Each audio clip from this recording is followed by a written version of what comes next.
В городе Покровске Хангаласского улуса провели выездное заседание коллегии Министерства жилищно-коммунального хозяйства и энергетики республики. На встрече обсудили перспективы развития жилищно-коммунального хозяйства в районе. Смотрите далее.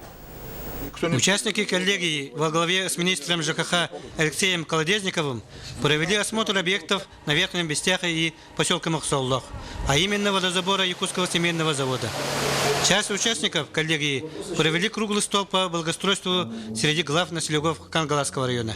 Мы в рамках коллегии будем рассматривать вопрос строительства водоснабжения до Бестяха.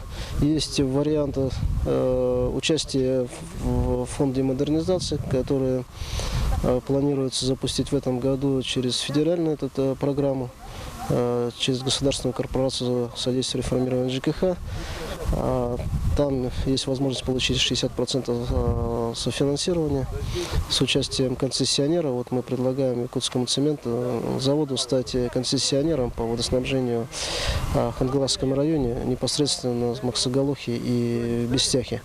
Также рассматриваем вопросы модернизации Покровского водозабора. На территории улуса работают 17 предприятий и организаций жилищно-коммунального хозяйства. Из них поставщиками коммунальных услуг являются 10 организаций, в том числе крупнее Хангаласский филиал ГУП-ЖКХ, Якутцемент, Хангаласский Газстрой. У нас прошло выездное заседание коллегии Министерства жилищно-коммунального хозяйства и энергетики Республики Саха-Якутия, на котором обсуждаются вот именно проблемные вопросы жилищно-коммунального комплекса Хангаласского улуса и перспективы его развития. Ну, такие были подняты и затронуты такие вопросы, как очень злободневное, это водоснабжение города Покровск, водоснабжение села Верхний Бестях, теплоснабжение микрорайона Военный городок.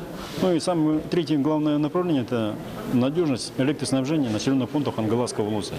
Думаю, те решения, которые будут приняты постановлением коллегии, они будут, например, иметь достойное продолжение. И, соответственно, например, мы будем отрабатывать с Министерством ЖКХ и акционерным обществом Якутскэнерго. По итогам коллегии были приняты соответствующие постановления и рекомендации.